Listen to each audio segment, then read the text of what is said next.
Сүнсэнд даруулах гэж юу вэ? Энэ асуултны хариуг хүн бүхэн мэдэхгүй. Бурхан багш, алдартай лам, Нобелийн шагнал авсан одоо орон судлаач, алдарт эрдэмтэд хүртэл одоо хүртэл хариуг нь олж чадаагүй. Би ч мэдэхгүй. Гэхдээ би та бүхэнд өөр тохиолдсон нэгэн жигтэй явдлыг ярьж өгье. Энэ явдал намайг 20-оос хүрсний маргааш буюу 16 оны 4 сард болсон явдал. Гэртээ байж байтал манай нэг хамаатан над руу залгаж байна. Утсан автал манайх өнөөдөр манад ирээд гэр хараад хоноодог гэж байна шүү. Би ч үгүй гэж хэлж чадахгүй бол за орой 9 гээд очие. Түлхүүрээ үүднийхээ довжоон доогуур хийгээд орхичорой гэлээ. Манай ах их динжин мянгад байдаг л та. Надад тэр хав ерөн таалагддгүй байл. Яагаад ч мэдэхгүй. Тийш очих бүрт нэг л хүүтэн цаанаас алж хүүц төрдөг байсан юм. Би очно гэд хэлсэн тул очихоос өөр аргагүй болоод орой 8 гээд ажлаа дараад баруун дөрвөн замаас вокзал Динжин мянга чиглэлийн автобусанд суулаа. Динжин мянга автобусны буудлын дээр буугаад уулын орой руу алхаж байлаа. Яагаад гэвэл манай ах их уулын оройд байсан. Ахын гэрлүү алхах тусам нэг л зүйл миний санааг зовоож байл. Тэр нь юу вэ гэвэл манай ахын хашаанд яг 2 хүний булш байдаг. Би алхасаар ахын хашааны гадаа ирлээ. Зөргөө чангалж орно гэд гэрт байсан бурхны архийг цонхолцсон байсан болохоор тэрнээсээ нэг бодлоо. Тэгтэл уулан мийгүү санагдаад байна шүү. Ахаад уух хэрэгтэй юм байна гэд дуустал нь болоо. За шай гэдэл шууд хашааг онгоолгоод гэрийн үдэнд ирлээ. Үүдний довж өгсөгдөл ах яг хийснээр түлхүүрээ үлдээсэн байна.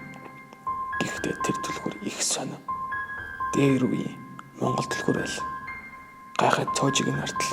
Бас л Монгол цоож байна. Хөөх сонил юм да гэж цоожиг онгоолгоод гэрт орлоо. Гэр яг л мөсөн хонгол шиг айгүй хүүт. Түүнийг дагаад сэтгэл санаач нэгсэн хүүт ямар ч баяр баясгалаг боллоо. Гайхаад 100 нийтл ах гал төлөөгөө байлаа. Тэгээд л ягаад хүүтэн байсныг ойлгосон юм. Би ч гал түлхээс залхуураад шууд унтъя гэж бодоод ороод орондоо орлоо. Биста нойр хүрдэггүй шүү. Хитэн тийшээ хөрөөгөөд л байлаа. Нэг мэдсэн унтчих.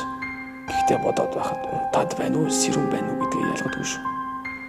Хөдлөх гэсэн хөдөлж болдоггүй. Дуурай гэтэл дуурч болдоггүй. Яг нэг хүн намайг дараад хөвтсөн юм шиг санагдлаа. Би нүдэ нээж чадахгүй л. Гэхдээ би нүдэ нээхгүй ч гэсэн яг нэг хүн миний дээр гараад суудсан. Намайг хөдлөхгүй, бас дуурахгүй байгааг мэдсэн юм. Миний хамгүйс гараад амар айж байл. Яг энэ үед юу болоод байгааг бодтол нөгөө сүнс чөтгөрт даруулна гэдэг нь энэ үдэ гэж бодсон юм. Бараг 20 минут юм байдалтай байл. Бүр яах вэ гэд нүднээс дүүлмэс тухнаас хөлс гаран хөвтөж байтал утсанд Facebook notification ирсэн юм.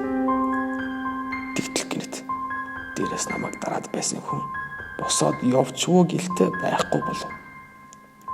Би тэр хүнийг боссныг яаж мэдсэн бэ гэвэл би хөдөлж бас дуурч чадаж байсан юм. Өөрийгөө тайлгаруулж өөр юмд анхаарлаа төвлөрүүлэе гэж бодоод уцаа нэл.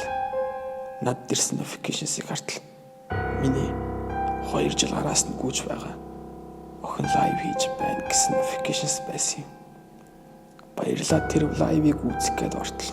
Тэр охин нөгөө хараад идсэн лалрын 100 та залуус гэдэг групп дотор лайв хийж байт юм да. Хамгийн амир нь юу гэж тэр охин согтуу байсан юм. Тэр цагаас хойш тэр охиныг блок хийгээд одоо хүртэл тэр охин миний блок листэнд байт юм да.